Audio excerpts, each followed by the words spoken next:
Thanks for tuning in. I'm Scott Walter. And I'm Michael Watson.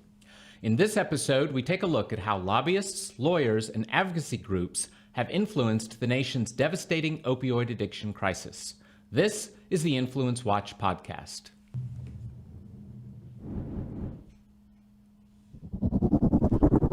On Tuesday, New York City Mayor Bill de Blasio announced that his city was suing 8 manufacturers and distributors of prescription painkillers for costs New York has incurred for dealing with the country's opioid addiction crisis. New York City isn't the first government to sue drug makers for allegedly causing the crisis. The state of Ohio and city of Everett, Washington have also done so.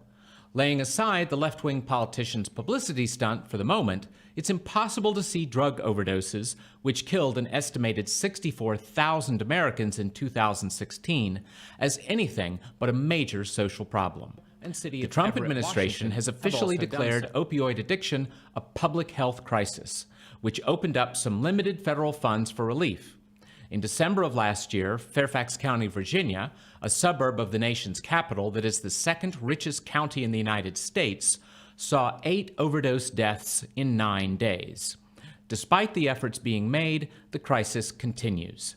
It involves numerous interrelated public policy issues, and behind it are influencers, politicians, and advocates who, although they may sometimes have had the best of intentions, have nonetheless contributed to the problem and are now stuck trying to fix it. Mike, let's begin with Mayor de Blasio's lawsuit in New York City.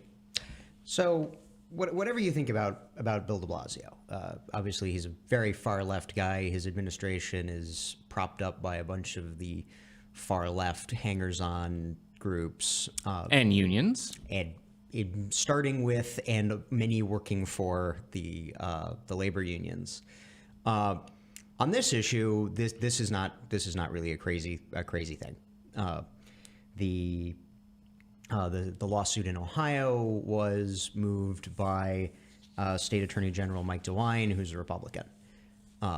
Now, some reasonable question among legal observers whether there's a legal there, whether there's actually a legal cause of action against the manufacturers, distributors of opioid painkillers.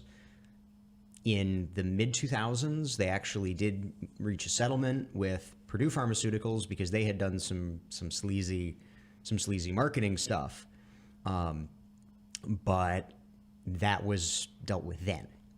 So there's some question as to whether there's legal merit here, but Mayor de Blasio looking for a way to do something, the opioid crisis on Staten Island in particular,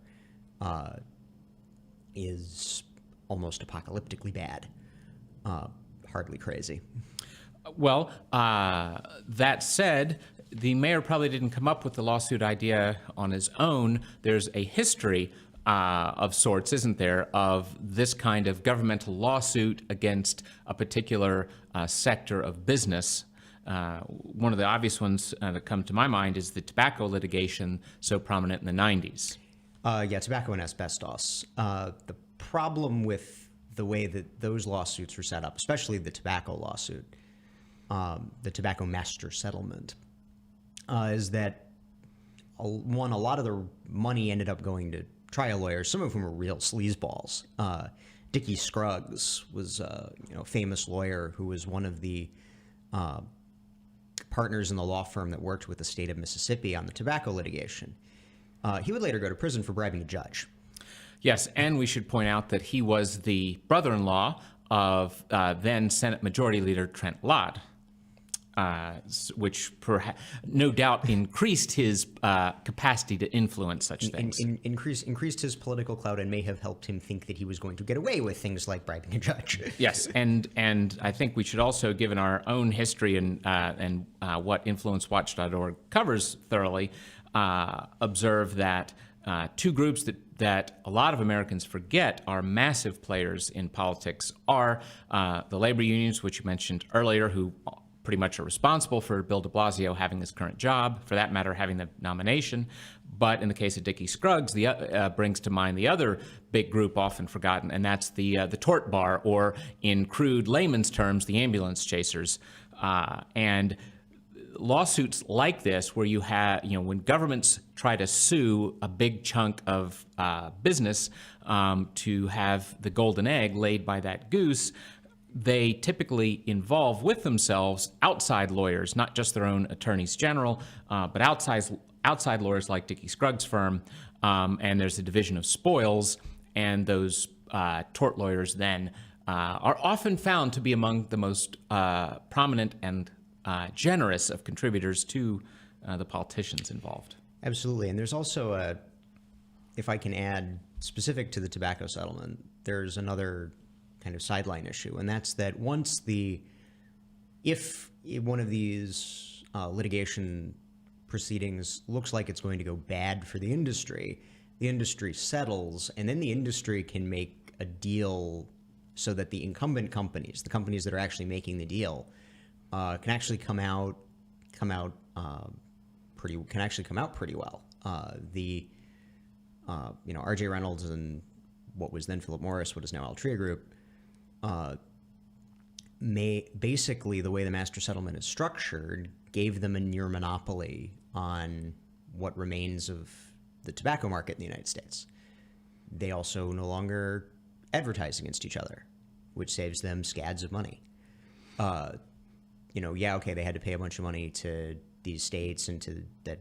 Then the trial lawyer skimmed off a bunch, but there's also some crony capitalism involved. Yes. So for any listener or viewer who is excited at the thought of hurting big companies, remember that when you hurt big companies by using big government, you usually end up with the big government even more controlled by the big companies that you're trying to fight. The big companies have really good lawyers, and they can figure out a way to make the big company gain an advantage, even if it's losing scads of money in the process. Yes. And eliminate competition. And by eliminating competition. Yes. Well, let's talk a bit about the scale of the situation. This opioid crisis, many of the crises bruited about in public policy talks are not really such crises and don't have nearly as gruesome a fallout as one would be led to believe by listening. But this may actually be a real crisis. I would drop the maybe. I would say is. We are losing more than a Vietnam War's worth of dead